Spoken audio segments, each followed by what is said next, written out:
Rappelez-nous votre nom. Jean-Claude Van Damme. On s'en souviendra.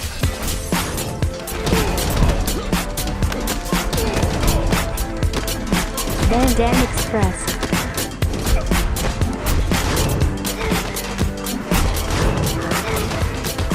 Van Damme Express. Salut, vous écoutez Van Damme Express, le podcast qui regarde tous les films de Jean-Claude Van Damme et qui en parle pendant 5 minutes. Aujourd'hui, on va parler de Répliquant, de Ringo Lam, qui s'est sorti en 2001, une époque où Van Damme a quand même plus de succès dans les vidéoclubs qu'au cinéma.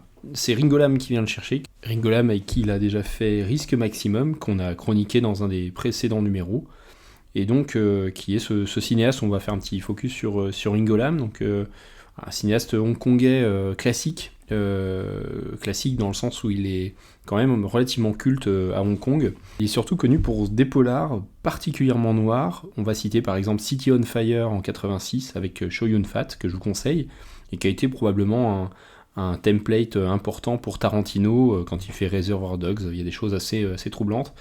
On peut citer aussi Full Alert, qui est le film qui suit ce répliquant, et qui sera son retour à Hong Kong, et qui est plutôt pas mal. Voilà, donc Ringo Lam qui nous quitte en 2018 et qui a une carrière plutôt sympathique. Donc pour ce répliquant, Jean-Claude Van Damme va incarner deux personnages. Il va incarner Eddie Garotte, dit The Torch, la Torche, qui est un tueur en série, qui tue que des mères souvent isolées, et qui les brûle vives.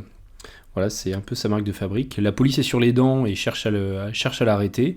Donc Van Damme qui joue un sociopathe ténébreux, gominé, avec une coupe de cheveux assez improbable, et puis des petites poses bien menaçantes. Pour l'attraper, la police va récupérer un bout de son ADN et le cloner, en faire un répliquant, voilà, d'où le titre du film, qui est en fait un clone qui a des liens télépathiques.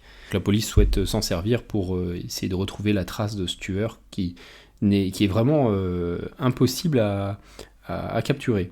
Il va faire équipe, on va le coller au basque d'un flic, donc Jake Riley, qui est incarné par Michael Rooker. Michael Rooker, vous connaissez sa tête, hein. On l'a vu dans Walking Dead il y a pas longtemps, et puis aussi dans Cliffhanger, Jour de tonnerre, et aussi dans Les Gardiens de la Galaxie, où il joue Yondu, un bras droit bleu, avec une espèce de crête. Vous voyez probablement sa tête bien caractéristique. Dans ce film, il joue un flic bourru, qui est marié, qui est pas très loin de la retraite et qui en a ras-le-bol de ce dossier, qui voudrait bien le serrer, le mettre au trou, quels que soient les moyens. Et là, il fait équipe avec, on lui colle ce répliquant, et il va pas être très tendre avec lui. C'est un des trucs intéressants du film. Il le traite pas vraiment comme un être humain au départ.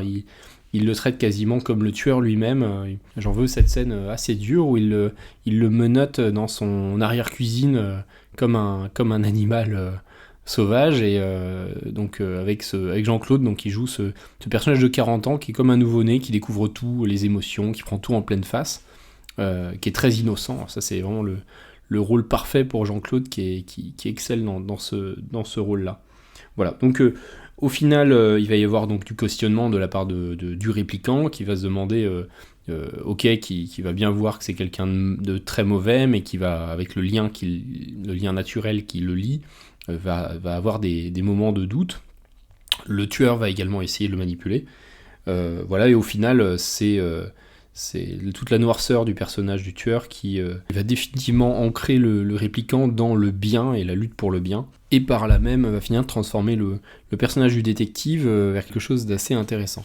Donc c'est la deuxième fois que vous tournez avec Ringo Lam. Pourquoi vous avez accepté de jouer dans ce dernier film ? Sa femme, j'adore sa femme. Je rigole. Ringo Lam est un directeur qui est très profond. C'est le Scorsese of Asia. They call him the Black Angel in China, in Hong Kong.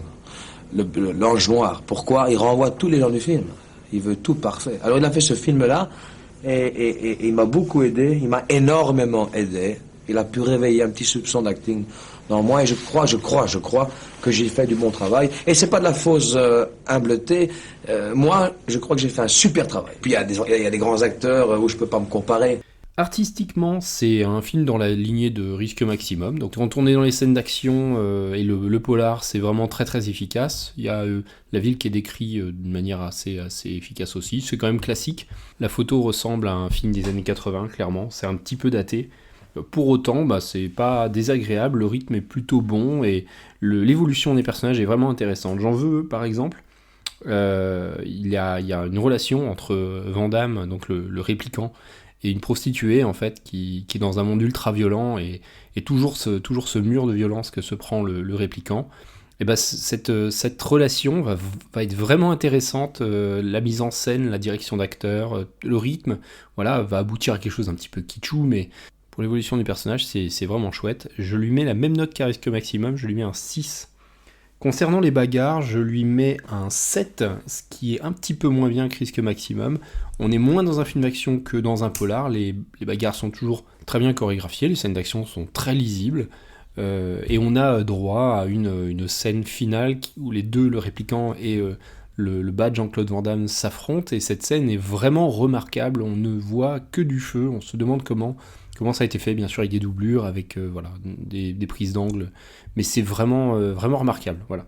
Pour ça, je lui mets un 7.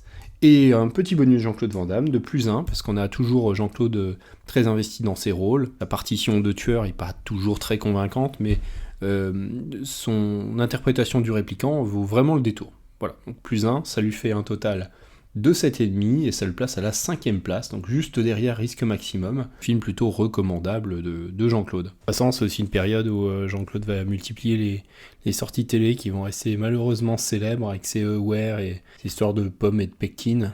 Il mettra quasiment 20 ans à se refaire une image. Voilà, on a traité 2 Ringo Lam Van Damme sur 3, il me tarde de regarder le 3e, le résultat est plutôt agréable. Nous, on se retrouve dans 15 jours pour un autre film de Jean-Claude, probablement un peu plus récent celui-là. À dans 15 jours. Van Damme Express.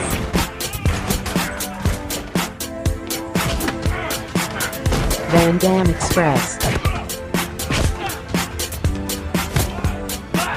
Van Damme Express.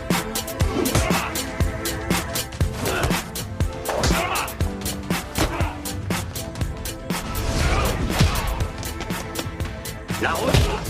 Là où on va, on n'a pas besoin de route.